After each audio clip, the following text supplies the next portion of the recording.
Hey folks, Nicholas here, and today we get to talk about the Guard in 10th edition.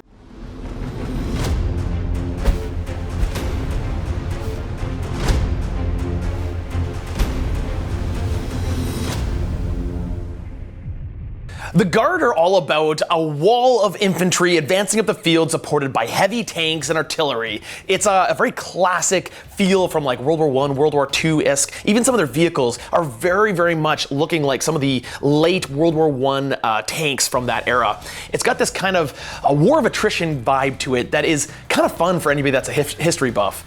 They've got a whole range of miniatures and it can be a lot of fun to play this army. 10th edition looks like it's shaping up to be a fairly good addition for the Guard. I can see a lot of synergies and ways to use this army that could be a ton of fun and give varied playstyles. I don't think you're locked into either just doing tanks or just doing infantry or just doing artillery. I think you could do whatever playstyle you want to. Every army in 10th edition has an army special rule. Guard are no different. The Guard special rule is voice of command. Basically, you select an officer model or unit and they give orders to guys around them. Some of them have special rules with a Voxcaster to make it even farther, and they give them some sort of bonus.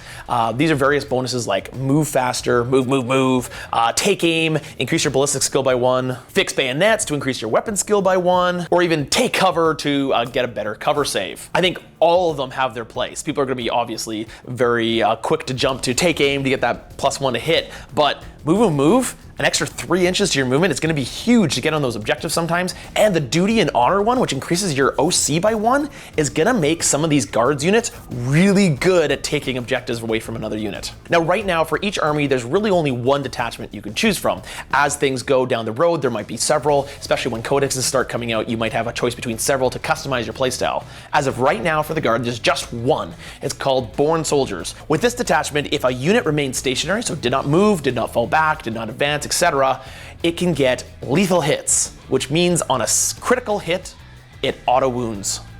Now, there is a stratagem to get critical hits on 5s for a unit, so keep that in mind as you're going through that you can make some of these units auto wound on 5s, which could be really powerful with some of the units like Kasserkin or artillery, because basically anyone gets this. There's 4 enhancements you can give out to leaders. I think the one I'm leaning towards has to be the Aquila, Kurov's Aquila.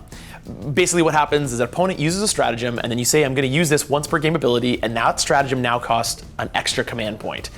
In a CP hungry game like 10th edition where you don't get access to a lot of command points, being able to make one essentially not being able to be used is huge.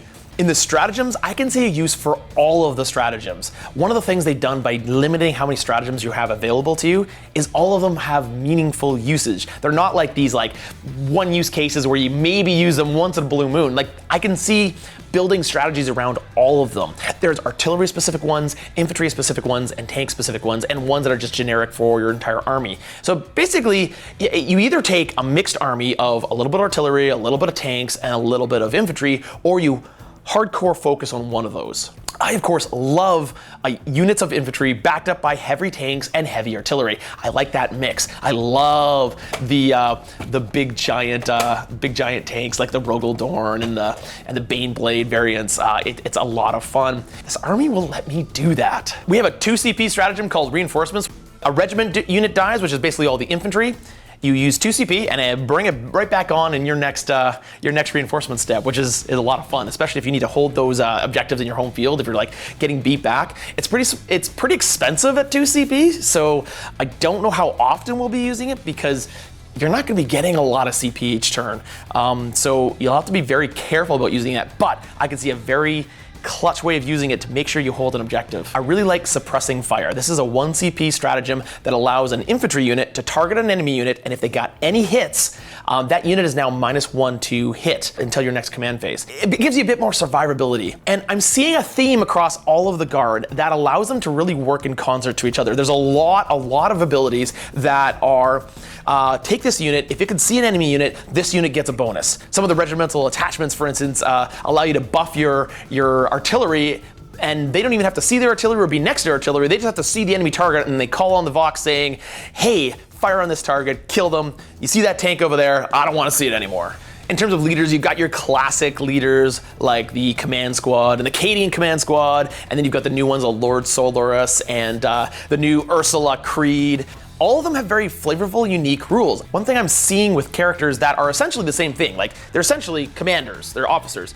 They all have unique rules that kind of push them in a certain playstyle that makes them very unique. And basically, you'll take them not because you'll take Ursula Creed not because she's just a better company commander. You'll take her because she gives you specific rules that are better, that improve your tactics. And it's kind of fun to imagine how you can build an army with all these different synergies. For instance, Ursula Creed allows you to, allows the unit she's leading to benefit from 2 orders rather than just 1, and allow you to do a stratagem on the unit for 0 CP.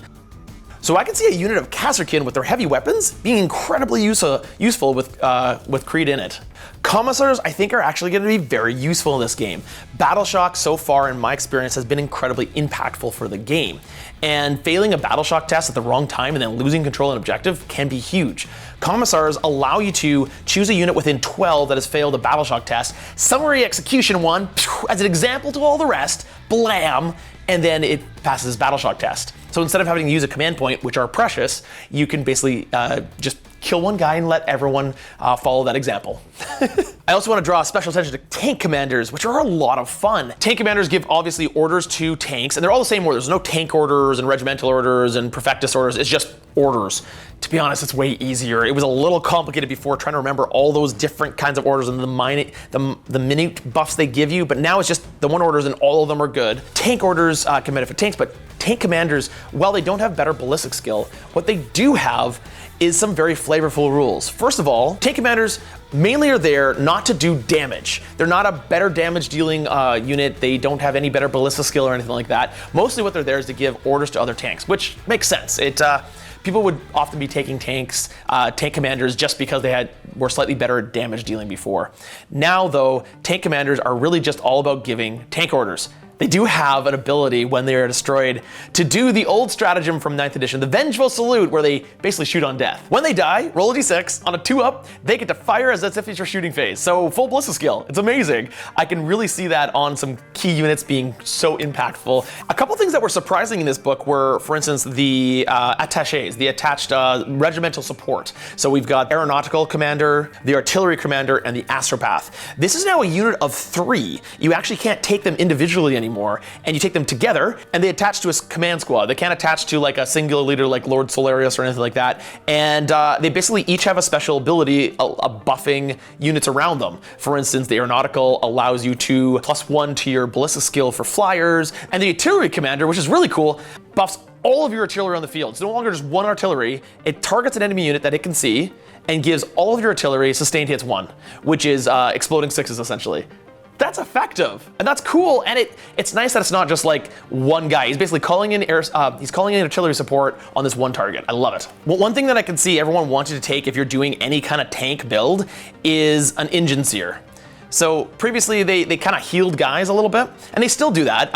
You get to heal D3 wounds on your tanks, but the most important thing it does is it selects a tank every turn that gives it a 4+ invulnerable save. And having your tanks have a 4+ invulnerable save is gonna make them very tough to shift. Very tough. They're toughness 11 with a 2-up save. You add a 4+ invulnerable save on top of that, and people are gonna have a hard time chewing through these tanks. I think vehicles in general, across the board, are gonna be living way longer than people expect, and are gonna be heroes of your battle. They're gonna be bastions in your line that can hold flanks and withstand massive amounts of punishment.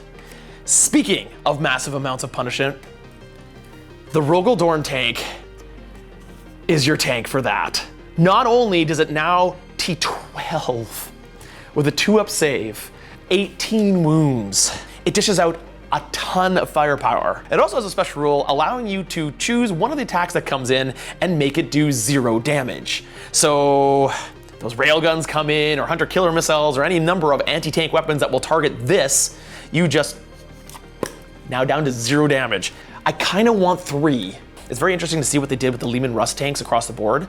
They basically made each one very unique. Previously, there's always been one tank that you always want to tank. There's all the variants from the Vanquisher to the Plasma to the Demolisher to the Punisher to the Eradicator to the Exterminator to the... Did I get them all? There's a lot of different kinds of Leman Russ's tanks.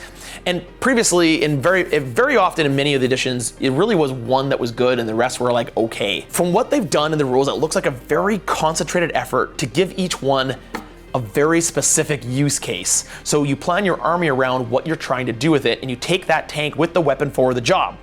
Vanquishers are doubling down on that anti-tank ability. For instance, they have the ability to reroll all wound rolls against vehicles and monsters, and their gun is strong. Strength 18, possible 12 damage. That can pop most tanks. But something like the Punisher, which, to be honest, previously had a decent job of killing tanks because of how many shots it got, you now want to shoot those against infantry because it gains the devastating wounds ability if it's shooting things that are not tanks. So they've really tried to enhance the rules to really push you to use your tanks for specific targets, and I really kind of like it. They've also split up the data sheets. In 9th edition, you had just Leman Russ, and they took whatever weapon you want. Now they split up the data sheets, so it's Leman Russ Executioner, Leman Russ Vanquisher, Leman Russ Punisher, etc. And what that first of all allows you to do is take more tanks, so you can take a lot of tanks. So it's impossible to take now 9 plasma tanks, which have been the bane of 9th edition as they are just so strong. If there is one tank that is super strong, you're gonna see a maximum of 3 of them, no more. This makes it a little tougher for people to game the system if one of the tanks ends up being a little stronger than the others. I still wanna try out all these tanks because I can actually see a use for them all. For instance, the Demolisher, short range, blast, so good against infantry, but it also gains a special rule so that it can shoot its blast weapon even if you're in close combat with it. They all did lose their turret weapons, so they are not hitting on 3s anymore, you are hitting on 4s. But with Take Aim, you're hitting on 3s again, so just take a tank commander and you're all gravy. Lastly, I do want to talk about the Death Strike missile. I just love the look and concept of it, a big giant missile doing a lot of damage on the field. It's changed quite a bit. It still has the thing where you put a token down and then the next turn you could fire at that token or move the token around. So it is a very much area denial bubble. But they've gotten rid of the 3 profiles you can choose between these varying effective profiles of warhead. It's just one warhead, and it's a 6-inch bubble. Choose a point, and every unit within 6 inches of it will take damage. And they've done a very interesting thing with it. For one, it only does 1 damage. You think, oh, that's not very much damage, it's a big giant warhead. But the fact that it does it to every unit within 6 inches, the old pie plates are back.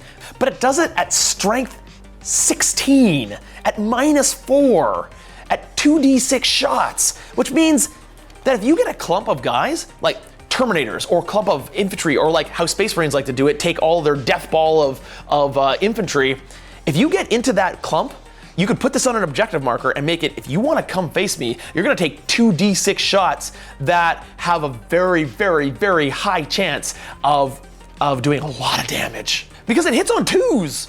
It hits on 2s and wounds almost everything that's on a vehicle on 2s. Strength 16 is amazing. You're gonna make your opponent really think about, does it really wanna charge? Does it really wanna move and take that objective and risk getting blown off the table? Yes, maybe you do. Maybe you do.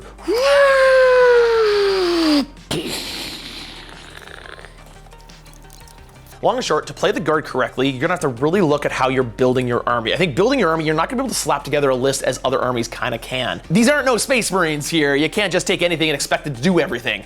Everything has a purpose, and if you think of the purpose of how you're gonna use your army in concert with each other, I think you could do well with this army. They need to support each other, they need to work together, and you need to take a list that can do so. For instance, heavy weapons.